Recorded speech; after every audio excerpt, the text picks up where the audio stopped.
ఒక్క సాక్షి పేపర్కు 403 కోట్ల రూపాయలు అడ్వర్టైజ్మెంట్కి ఇచ్చుకున్నారు. ఎవడబ్బా సొమ్మని అడుగుతున్నా మీ ద్వారా ఈ ఆనాటి ప్రభుత్వాన్ని. అంటే మీకు భయం కానీ లేకపోతే రేపు రాబోయే రోజులు ఏమైనా జరుగుతుందని కానీ భయం లేకుండా పోయారు. మనకు రోడ్లు వేయలేరు, ఇక్కడ రిజర్వాయర్లు కట్టలేరు. కానీ మీరు చూస్తే సర్వే పేరు పెట్టి ఆ సర్వేకి రాళ్లు వేయడానికి 700 కోట్ల రూపాయలు ఖర్చు పెట్టారు. 700 కోట్ల రూపాయలు రాళ్లు తయారు చేసి ఫోటో వేసుకున్నారు. శ్మశానంలో ఎట్లయితే ఫోటో పెడతాం చనిపోయిన వాళ్ళకి ఆ మాదిరిగా ఫోటోలు వేసుకునే పరిస్థితికి వచ్చారు. దీని ఖర్చు 700 కోట్ల రూపాయలు. ఇప్పుడే నేను వెళ్ళాను. ఓబడమ్మకైతే ఇల్లు లేదు కానీ ఉండే ఇల్లు కూడా ఉరుస్తా ఉంది. కానీ ఈ మహానుభావుడు 500 కోట్ల రూపాయలు ఖర్చు పెట్టి విశాఖపట్నం ఋషికొండలో ప్యాలెస్ కట్టుకుంటున్నాడు. అంటే రాజులో మనం, లేకుంటే మనం ఏమన్నా నియంతలో మనం? నేను అడుగుతున్నా, ఈరోజు నేను ఇక్కడికి వచ్చాను, హంగామాలు ఉన్నాయా తల్లి అని అడుగుతున్నా మిమ్మల్ని. పరదాలు కట్టావా అని అడుగుతున్నా నేను. చెట్లు నరికేసావా అని అడుగుతున్నా నేను. ఎక్కడన్నా అందరినీ హౌస్ అరెస్ట్ చేసావా అని అడుగుతున్నా నేను. మేము పాలకులం కాదు, సేవకులం. ఆ విషయం మీరు గుర్తుపెట్టుకోవాల్సిన అవసరం ఉంది. అంతకంటే నియంతలు చేయని పనులు చేశారు. దుర్మార్గమైన సంస్కృతికి శ్రీకారం చుట్టారు. దొరికింది దోచుకుని ఇటీవల కాలంలో నేను చాలా సమీక్షలు చేస్తున్నాను.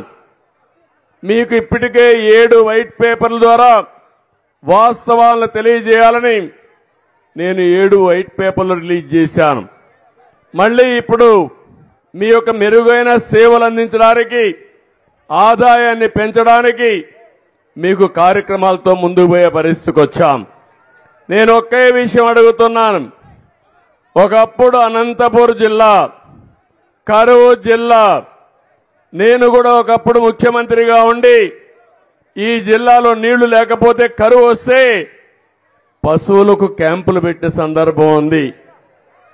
కనీసం పశువులను మేపుకోలేమంటే, ఇంటి దగ్గర గడ్డి లేదంటే ఏం చేయాలో తెలియకుండా ఎక్కడన్నా చెరువులుంటే, రిజర్వాయర్లుంటే అక్కడ తీసుకుపోయి అక్కడే మీ పశువులకు క్యాంపులు పెట్టి తర్వాత కరువు పోయిన తర్వాత మీకు పంపించిన రోజులు గుర్తుపెట్టుకోవాలి మీరు.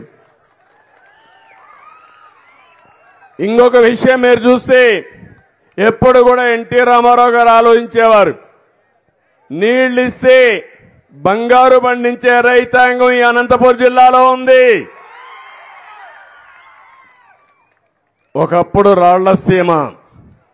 రాళ్లసీమగా చేశారు పాలకులు. కానీ ఈరోజు నేను హామీ ఇస్తున్నా, అలాంటి రాళ్లసీమని రతనాల సీమగా చేసే బాధ్యత మాది.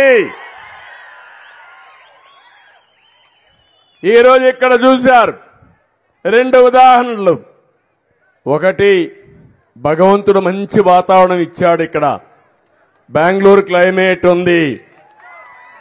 ఇక్కడ పట్టు పరిశ్రమ బ్రహ్మాండంగా వస్తుంది. పట్టు పరిశ్రమ చేసుకుంటే ఎకరాకు 1,00,000 నుంచి 2 లక్షల రూపాయల ఆదాయం వస్తుంది.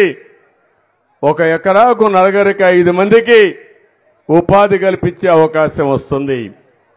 ఈరోజు మనం చూసాం, మనం మంచి పని చేస్తున్నాం కాబట్టి వరుణ దేవుడు కూడా సహకరించాడు. మన మీటింగ్ అయినాక మళ్ళా వర్షం వస్తుంది. ప్రస్తుతం అయితే వర్షం కూడా పడకుండా మనల్ని కరుణించాడంటే ఒక మంచి కార్యక్రమం. కాబట్టి నేను ఒకటే మిమ్మల్ని అందరినీ ఒకటి కోరుతున్నా, మేము చెప్పే విషయాలు మీరు వినండి. విన్న తర్వాత మీ ఇంట్లో కూడా చర్చ చేయండి. మేము చెప్పింది వాస్తవం అయితే దాన్ని అనుకరించండి. మీ జీవితాలను బాగు చేసే బాధ్యత మాదని మరొకసారి హామీ ఇస్తున్నా. కొంతమందికి అబద్ధాలు చెప్పడం పుట్టుకతో వచ్చిన విద్య. అబద్ధాలతోనే బతికిపోవాలనుకుంటారు. కానీ వాళ్ళ మాట నమ్మితే మాత్రం కుక్క తోక పట్టుకొని గోదావరి ఈదినిట్టే మొన్నే అదే జరిగింది. ఇక్కడ మీరందరూ ఉన్నారు, కనీసం నవ్వుతున్నారు. 5 ఏళ్లు నవ్వారా అని అడుగుతున్నా మిమ్మల్ని. ఎక్కడన్నా మీటింగ్ పెట్టుకున్నారని అడుగుతున్నా. ముఖ్యమంత్రి వస్తే బలవంతంగా స్కూళ్ళన్నీ క్లోజ్ చేస్తాడు. ఇప్పుడు నేనేమన్నా క్లోజ్ చేశాను స్కూళ్ళు? బలవంతంగా రమ్మనే పరిస్థితుంది. ఇప్పుడు బలవంతంగా రమ్మన్నానా నేను? మీరు స్వచ్ఛందంగా వచ్చారా లేదా అని మిమ్మల్ని అడుగుతున్నా. అంటే ఒక ముఖ్యమంత్రి అనే వ్యక్తి బలవంతంగా ఇంటికి ఒకరు రావాలంట. ఆయన రాజు కాబట్టి ఆ రాజును చూడడానికి.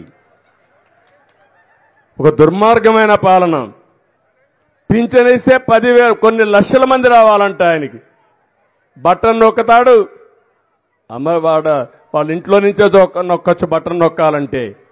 కానీ అందరిని రమ్మని బలవంతంగా బస్సులు పెట్టి బలవంతం చేసి ఎండల్లో ఇబ్బందులు పెట్టిన రోజులు మనం చూశాం.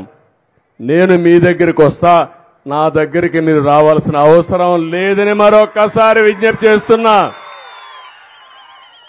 నా బాధంతా ఒకటే. 2014-19లో రాష్ట్రం విడిపోయిన తర్వాత నేను ఆలోచించాను. ఆ రోజు హైదరాబాద్ కూడా నేనే అభివృద్ధి చేశా. ఈరోజు హైదరాబాద్ తెలంగాణకు వెళ్ళింది. తెలుగువారు అక్కడున్నారు. ఇక్కడుండే తెలుగువారు ఇబ్బంది పడుతున్నారని నేను ఆ రోజు ఆలోచించి ఒక పక్క సాగునీటికి 68,000 కోట్ల రూపాయలు ఖర్చు పెట్టాను. ఇక్కడే మీరు ఒకసారి చూడండి. హంద్రీ నీవా 5 సంవత్సరాల్లో 68,000 కోట్ల రూపాయలు ఖర్చు పెట్టిన పార్టీ.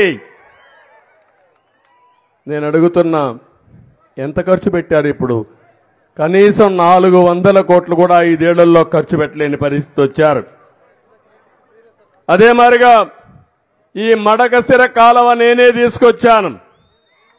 నీళ్లు కూడా ఇచ్చింది నేనే ఇచ్చాను. ఇదే కాదు, మీరు ఒకసారి చూస్తే అనంతపూర్ జిల్లాలో ఎప్పుడు కరువు జిల్లా.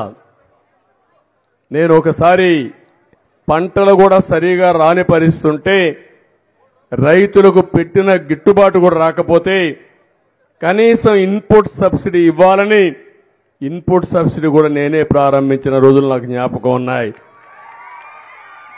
అదే మరిగా పింఛన్ ఇస్తా ఉంటే అన్ని ప్రాంతాల్లో 2-3 ఎకరాల నిబంధన ఉంటే అనంతపూర్కి మాత్రం 10 ఎకరాల వరకు నిబంధన కూడా ఇది చేసి మీకు పింఛన్ ఇచ్చిన పార్టీ తెలుగుదేశం పార్టీ ఆ రోజు.